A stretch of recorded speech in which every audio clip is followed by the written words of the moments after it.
మీరు విద్యాదాన్ స్కాలర్‌షిప్‌కి అప్లై చేసున్నారు.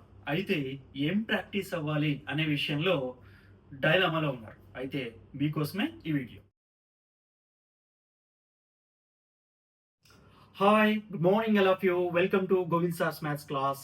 ఈరోజు వీడియోలో మనం అర్థమెటిక్‌లో రేషియో అనే కాన్సెప్ట్ మీద బిట్స్ ప్రాక్టీస్ చేద్దాం. మీరు రెడీగా ఉన్నారా?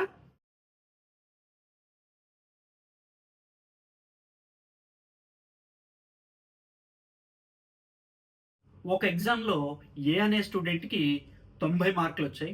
బి అనే స్టూడెంట్‌కి అదే ఎగ్జామ్‌లో 70 మార్క్స్ వచ్చాయి. ఇప్పుడు ఏ అనే స్టూడెంట్‌కి బితో కంపేర్ చేసినప్పుడు ఎన్ని ఎక్కువ మార్కులు వచ్చాయి అంటే మీరేం చేస్తారు? ఏ మార్క్స్‌లోంచి బి మార్క్స్‌ని సబ్ట్రాక్ట్ చేస్తారు. అంటే ఇక్కడ కంపారిజన్ ఎలా జరిగింది? సబ్ట్రాక్షన్ ద్వారా జరిగింది. ఇదే కంపారిజన్ మనం డివిజన్ ద్వారా కూడా చేస్తాము. ఇప్పుడు ఎలా అనేది చూద్దాం. 2011 సెన్సస్ ప్రకారము percentage of literacy in men అంటే మగవాళ్ళలో అక్షరాస్యత శాతం ఎంత ఉంది? 74% ఉంది. అంటే ప్రతి 100 మంది మగవాళ్లను 74 మంది చదువుకున్న వాళ్ళు ఉన్నారు. Percentage of literacy in women 59% ఉంది. అంటే ప్రతి 100 మంది స్త్రీలలో కూడా చదువుకున్న స్త్రీలు ఎంతమంది ఉన్నారంటే 59 మెంబర్స్ ఉన్నారు. ఇప్పుడు literacy percentage of men to women ఇప్పుడు వీళ్ళిద్దరిని కంపేర్ చేద్దాం. దాన్ని 74:15 అని రాస్తాం. దీన్నే 74/15 అని కూడా రాయొచ్చు. అంటే ఇక్కడ టూ క్వాంటిటీస్ ని నేను దేని ద్వారా కంపేర్ చేస్తున్నాను? డివిజన్ ద్వారా కంపేర్ చేస్తున్నాను. ఇలా టూ క్వాంటిటీస్ ని డివిజన్ ద్వారా కంపేర్ చేస్తే దాన్నే మనం రేషియో అంటాం. అంటే 74:15 అనేది ఒక రేషియో. 74:59లో 74ని ఫస్ట్ టర్మ్ అని లేదా యాంటిసిడెంట్ అని అంటాం. 59ని సెకండ్ టర్మ్ లేదా కాన్సిక్వెంట్ అని అంటాం. ఇప్పుడు రేషియో ప్రపోర్షన్కి సంబంధించి ఇంపార్టెంట్ అయినటువంటి ఫార్ములాస్ కాన్సెప్ట్స్ ఇప్పుడు ఒకసారి చూడండి. దీని తర్వాత మనం ప్రాక్టీస్ బిట్స్లోకి వెళ్ళిపోతాం.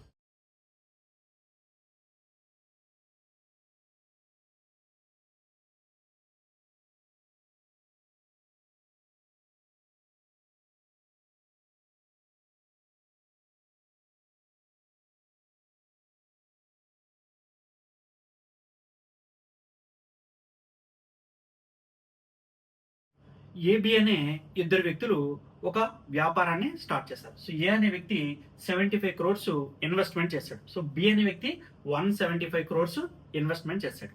ఇప్పుడు వాళ్ళ యొక్క ఇన్వెస్ట్మెంట్ రేషియో ఎంత అవుతుంది? 75:175. అంటే వాళ్ళ రియల్ వాల్యూస్ తెలిసిపోయాయి.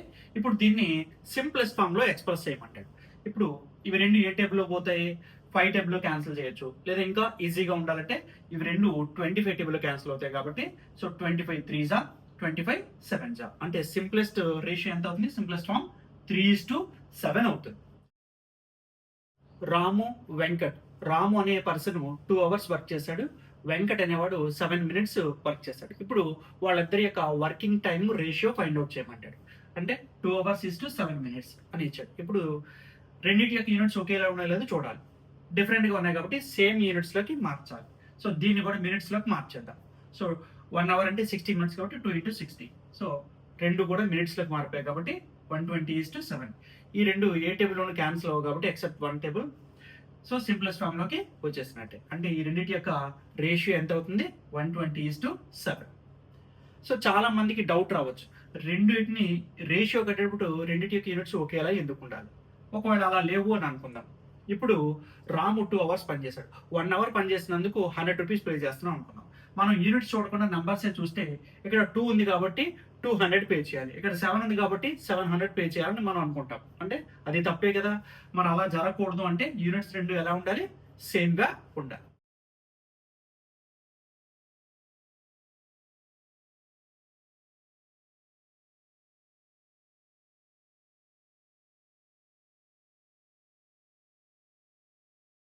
అంటే మనకి రియల్ వాల్యూస్ ఇచ్చాడు. ఆ రేషియోని రియల్ వాల్యూస్ లో ఉన్న రేషియోని సింప్లెస్ట్ ఫామ్ లో చేంజ్ చేస్తాం. ఇప్పుడు ఈ కాన్సెప్ట్ నుంచి సింప్లెస్ట్ ఫామ్ లో రేషియో ఇస్తే రియల్ వాల్యూస్ ని మనం ఎలా ఎజంప్షన్ చేయాలి అనేది రివర్స్ లో తీసుకుందాం. ఇప్పుడు రేషియో 3:7 అంటే ఇది సింప్లెస్ట్ ఫామ్ లో ఉంది. ఇప్పుడు 3ని ఒక ఫిక్స్డ్ నెంబర్ తో మల్టిప్లై చేయడం వల్ల కదా 75. అలాగే సేమ్ నెంబర్ తో మల్టిప్లై చేయడం వల్ల 7 ఇంటూ సేమ్ నెంబర్ తో మల్టిప్లై చేయడం వల్ల 175 వచ్చింది. అంటే 3 x అలాగే 7 x. అప్పుడు రియల్ వాల్యూస్ ఏమవుతాయి? ఇది 3x అవుతుంది, ఇది 7x అవుతుంది. ఇప్పుడు ఇదే కాన్సెప్ట్ ఉపయోగించుకొని ఒక బిట్ ని ఎలా ఆన్సర్ చేయొచ్చో ఇప్పుడు మనం చూద్దాం. The ratio of boys to girls in a class is 3:2. అంటే ఒక క్లాస్ లో బాయ్స్ గర్ల్స్ రేషియో ఎంత ఇచ్చాడు? 3:2. వాళ్ళ యొక్క రియల్ వాల్యూస్ అంటే number of boys, number of girls real values ఏమనుకుందాం. ఇది 3x, ఇది 2x. ఆల్రెడీ మనకు తెలుసు. ఇప్పుడు బాయ్స్ ఎంతమంది ఉన్నారంటే క్లాస్ లో 27 ఇచ్చేసారు. ఇప్పుడు గర్ల్స్ ఎంతమంది ఉన్నారు? ఇది మనకు క్వశ్చన్. ఇప్పుడు 3x వాల్యూ ఎంత? 27 అట. అంటే 3ని ఎంత మల్టిప్లై చేస్తే 27 వస్తుంది? 3 9s అంటే x వాల్యూ ఎంత అనమాట? 9. మరి 2 into 9 అంటే ఎంత అవుతుంది? 18 అవుతుంది. అంటే నంబర్ ఆఫ్ గర్ల్స్ ఎంత అవుతారు? 18 అవుతారు.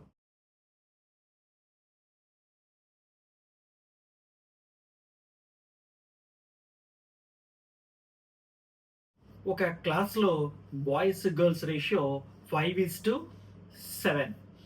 అయితే మరొక 12 మెంబర్స్ బాయ్స్ యాడ్ అవడంతో ఆ రేషియో 6:7గా చేంజ్ అయింది. ఇప్పుడు ఒరిజినల్గా మొదట ఉండేటటువంటి బాయ్స్ ఎంతమంది?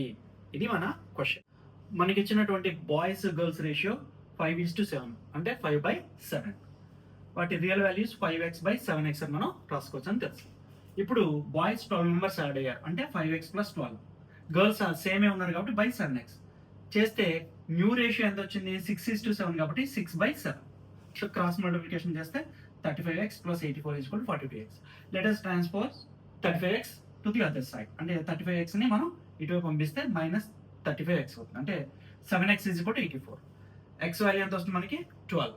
మనకు కావాల్సింది ఏంటి? ఒరిజినల్ గా మొదట ఉండేటువంటి నెంబర్ ఆఫ్ బాయ్స్ కాబట్టి నెంబర్ ఆఫ్ బాయ్స్ అంటే 5x. సో 5x వాల్యూ ఎంత అవుతుంది? 68. ఇప్పుడు ఆప్షన్స్ ఉపయోగించి ఈ ప్రాబ్లమ్ ని ఈజీగా ఎలా సాల్వ్ చేయొచ్చో చూద్దాం. ఇప్పుడు ఇది ఓల్డ్ రేషియో, ఇది న్యూ రేషియో. ఓల్డ్ రేషియో ప్రకారము నంబర్ ఆఫ్ బాయ్స్ అనేది 5 మల్టిపుల్ అవ్వాలి. న్యూ రేషియో ప్రకారము నంబర్ ఆఫ్ బాయ్స్ అనేది 6 మల్టిపుల్ అవ్వాలి. ఇప్పుడు ఫస్ట్ ఆప్షన్ 60 తీసుకున్నాం. 60 అనేది 5 మల్టిపుల్ కాబట్టి ఇప్పుడు ఈ 60కి 12 యాడ్ చేయండి అంటే 72. 72 అనేది 6 మల్టిపుల్ కాబట్టి 60 అనేది మనకి కరెక్ట్ ఆప్షన్ అవ్వడానికి అవకాశం ఉంది.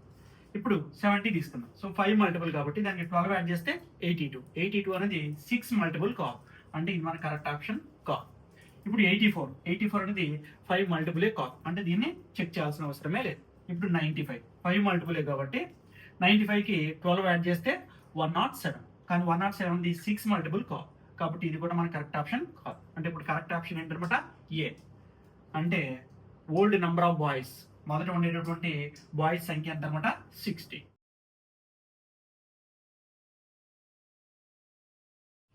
ఏ బి అనే ఇద్దరు వ్యక్తుల దగ్గర 720 రూపీస్ ఉన్నాయి. సో వాళ్ళిద్దరూ ఆ అమౌంట్ని 2:7 రేషియోలో డివైడ్ చేసుకోవాలి. అలా డివిజన్ చేసుకున్న తర్వాత వాళ్ళ దగ్గర కొంత అమౌంట్ వస్తుంది కదా, వాళ్ళిద్దరి దగ్గర ఉన్నటువంటి అమౌంట్స్ మధ్య డిఫరెన్స్ ఎంత, లేదా ఏ షేర్ ఎంత, లేదా బి షేర్ ఎంత, ఇలాంటి ప్రాబ్లమ్స్ పెట్టినప్పుడు ఎలా చేయాలో ఇప్పుడు మనం చూద్దాం. మనకి ఇచ్చినటువంటి టోటల్ అమౌంట్ 720 రూపీస్, రేషియో 2:7. అంటే ఈ 720 రూపీస్ని మనం 9 పార్ట్స్ చేయాలి. ఏకి 2 పార్ట్స్ ఇవ్వాలి, బికి 7 పార్ట్స్ ఇవ్వాలి. ఇప్పుడు 720/9 చేస్తే 1 పార్ట్ వాల్యూ తెలుస్తుంది. మరి ఏ షేర్ కావాలంటే అలాంటి పార్ట్స్ 2 ఇవ్వాలి కాబట్టి ఇంటూ 2 చేస్తే ఏ షేర్ వస్తుంది. ఇప్పుడు బి షేర్ కావాలంటే 720/9 ఇంటూ 7. మరి వాళ్ళిద్దరి మధ్య ఉన్నటువంటి అమౌంట్స్ లో డిఫరెన్స్ కావాలంటే ఏ 2 పార్ట్స్ తీసుకున్నాడు, బి 7 పార్ట్స్ తీసుకున్నాడు. మరి డిఫరెన్స్ ఎన్ని పార్ట్స్ ఉన్నాయి? 5 పార్ట్స్ ఉన్నాయి. అందుకే ఇంటూ 5 చేస్తే డిఫరెన్స్ ఎంత అనేది తెలుస్తుంది. సో ఈ మోడల్లో ఉండే ప్రాబ్లమ్స్ అన్నిటిని ఈ విధంగా చేస్తే సరిపోతుంది. ఇక్కడ మనకి A:B ఇచ్చాడు, B:C ఇచ్చాడు. అయితే A:B:C రేషియో వాల్యూ ఎంత అని అడుగుతాడు. ఈ టైప్ ఆఫ్ క్వశ్చన్స్ కి ఇక్కడ ఇచ్చినటువంటి రేషియోలో ఫ్రాక్షన్స్ ఉన్నాయి. ఫ్రాక్షన్స్ ఉన్నప్పుడు క్రాస్ మల్టిప్లికేషన్ చేయండి. 1 into 7 3 1s 3. అంటే ఈస్ట్ అంటే బయ్యే కదా, అంటే డివిజన్ ని మనం మల్టిప్లికేషన్ గా మార్చుకుంటే దీని రెసిప్రోకల్ 7/1 తోనే కదా మల్టిప్లై చేస్తాం. అంటే ఫైనల్ గా 7:3 వస్తుంది. ఇదే విధంగా B:C ఏమొస్తుంది? 1 7s 7 2 3s 6. ఇప్పుడు ఈ రేషియోలోను కామన్ గా ఉన్నది ఏది? బి కామన్ గా ఉంది. ఆ కామన్గా ఉన్నది ఈ రెండిట్లోనూ ఈక్వల్గా ఉండాలి. ఇక్కడ బి వాల్యూ 3 అని ఉంది, ఇక్కడ బి వాల్యూ 7 ఉంది. ఈ రెండిట్ని మనం ఈక్వల్ చేయాలి, అంటే ఇక్కడ ఈ వాల్యూ నీ. ఇప్పుడు 3కి 7కి ఎల్సిఎం ఫైండ్ అవుట్ చేస్తే ఎంత అవుతుంది? అవి రెండు కూడా కో ప్రైమ్స్ కాబట్టి వాటి ప్రోడక్టే ఎల్సిఎం అంటే 21. అంటే ఇక్కడ మనం 21 తెచ్చుకోవాలి, ఇక్కడ కూడా 21 తెచ్చుకోవాలి. అంటే ఇప్పుడు ఇక్కడ 21 తెచ్చుకోవాలంటే 3ని 7తో మల్టిప్లై చేయాలి. అంటే మల్టిప్లై చేయాలంటే ఇది రేషియో కాబట్టి ఫస్ట్ టర్మ్ని మల్టిప్లై చేయాలి, సెకండ్ టర్మ్ని మల్టిప్లై చేయాలి. 7 7 జా 49 ఇస్ టు 3 7 జా 21. ఇక్కడ కూడా మనం 21 తెచ్చుకోవాలి. అంటే 7 దేంతో మల్టిప్లై చేయాలి? 3తో మల్టిప్లై చేస్తే. అంటే ఇది రేషియో కాబట్టి ఫస్ట్ టర్మ్ 3తో మల్టిప్లై చేస్తే సెకండ్ టర్మ్ కూడా 3తో మల్టిప్లై చేస్తాం. 7 3 జా 21 ఈస్ టు 6 3 జా 18. ఇప్పుడు so therefore A is to B is to C is equal to 49 is to 21 is to 80. ఇదే ప్రాబ్లమ్ని ఇచ్చిన ఆప్షన్స్ని బట్టి కరెక్ట్ ఆప్షన్ ఏదో ఎలా ఐడెంటిఫై చేయాలో చూద్దాం. A is to Bని ఇలా ఫైండ్ అవుట్ చేస్తాం, అలాగే B is to Cని ఈ రేషియోలో ఫైండ్ అవుట్ చేస్తాం. ఇప్పుడు ఈ 3 7ల ఎల్సిఎం మనం 21 అని ఫైండ్ అవుట్ చేస్తాం. ఇప్పుడు మనకి ఇచ్చినటువంటి ఆప్షన్స్లో మిడిల్ టర్మ్ అనేది 21 కానీ 21 యొక్క మల్టిపుల్ కానీ కాకపోతే అది కరెక్ట్ ఆప్షన్ కాదు. ఇక్కడ 20 ఇచ్చాడు, అది 21 మల్టిపుల్ కాదు కాబట్టి ఇది మన ఆప్షన్ కాదు. ఇక్కడ 21 ఉంది, అంటే ఇది కరెక్ట్ ఆప్షన్ అయ్యే అవకాశం ఉంది. ఇక్కడ 25, ఇది 21 మల్టిపుల్ కాదు కాబట్టి ఇది ఆప్షన్ కరెక్ట్ ఆప్షన్ కాదు. అంటే ఇక్కడ మన కరెక్ట్ ఆప్షన్ ఏంటనమాట? బి, అంటే 49 is to 21 is to 18. AB అనే ఇద్దరు వ్యక్తుల ఇన్వెస్ట్మెంట్ రేషియో 7 is to 8. అంటే మొదటి వ్యక్తి 7 crores ఇన్వెస్ట్ చేస్తున్నాడు, రెండో వ్యక్తి 8 crores ఇన్వెస్ట్ చేస్తున్నాడు. సో టైం రేషియో తీసుకున్నట్లయితే 11 is to 9. అంటే ఇద్దరు ఒకే టైంలో ఇన్వెస్ట్మెంట్ స్టార్ట్ చేయలేదన్నమాట. ఫస్ట్ పర్సన్ స్టార్ట్ చేసిన తర్వాత కొద్ది నెలల తర్వాత సెకండ్ పర్సన్ జాయిన్ అయ్యాడు అని అర్థం. ఇప్పుడు 11 months తర్వాత వాళ్ళు వచ్చినటువంటి ప్రాఫిట్ని షేర్ చేసుకోవాలనుకుంటున్నారు. అప్పుడు ఏం చేయాలి? First person every month 7 crores పెడుతున్నాడు. అలా ఎన్ని మంత్స్? 11 months. అంటే టోటల్ అతని ఇన్వెస్ట్మెంట్ ఎంత? 7 into 11 అంటే 77 crores అవుతుంది. మరి సెకండ్ పర్సన్ యొక్క ఇన్వెస్ట్మెంట్ ఎంతో చూద్దాం 11 monthsకి. So every month 8 crores, 9 months invest చేశాడు, అంటే 8 9 72 crores పెట్టినాడు. ఇప్పుడు వాళ్ళు 11 months తర్వాత వాళ్ళు ప్రాఫిట్ షేర్ చేసుకోవాలనుకుంటే 77 is to 72 రేషియోలో డివైడ్ చేసుకోవాల్సి ఉంటుంది. ఇలా 2 రేషియోస్ ఇచ్చినప్పుడు product of first terms is to product of second టర్మ్స్గా తీసుకుంటే ఈ రేషియోనే ఈ రెండింటి రేషియో యొక్క కాంపౌండ్ రేషియో అని అంటాం. ఇప్పుడు చూడండి, 2 is to 3 is equal to 4 is to 6. అంటే ఈ రెండు రేషియోస్ ఈక్వల్ మనం ఈజీగా చెప్పవచ్చు. ఇలా 2 రేషియోస్ ఈక్వల్ అయితే ఇక్కడ ఉన్నటువంటి ఈ 4 numbers-ని 2 3 4 6 అనే 4 numbers కూడా ప్రపోర్షన్లో ఉన్నాయని చెప్తాం. అంటే ఇప్పుడు 2 is to 3ని 2/3గా రాద్దాం, 4 is to 6ని 4/6గా రాద్దాం. ఇప్పుడు క్రాస్ మల్టిప్లికేషన్ చేస్తే 2 6 జా 12, 3 4 జా 12. అంటే ఈ చివరిలో ఉండే వాటిని ఎక్స్ట్రీమ్స్ అంటారు, మధ్యలో ఉండే వాటిని మీన్స్ అంటారు. So product of extremes value దేనికి ఈక్వల్ అవుతుంది? ప్రోడక్ట్ ఆఫ్ మీన్స్కి ఈక్వల్ అవుతుంది. అంటే ఏవైనా 4 numbers ప్రపోర్షన్లో ఉన్నాయా లేదా చెప్పాలి అంటే మనం ఏం చేస్తాము? ప్రోడక్ట్ ఆఫ్ ఎక్స్ట్రీమ్స్ కడతాము, ప్రోడక్ట్ ఆఫ్ మీన్స్ కడతాము. అవి రెండు ఈక్వల్గా ఉంటే ఆ 4 numbers కూడా ప్రపోర్షన్లో ఉన్నాయని చెప్పొచ్చు.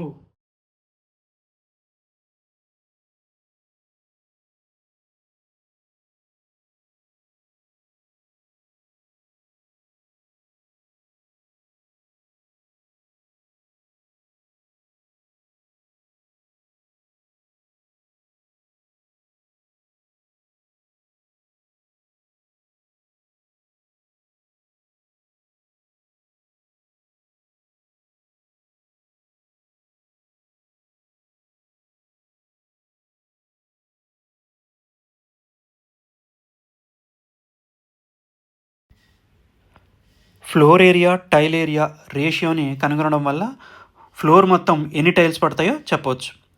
అంటే డివిజన్ ద్వారా 2 క్వాంటిటీస్ని కంపేర్ చేయడం వల్ల ఇలాంటి అనేక యూజెస్ ఉన్నాయి.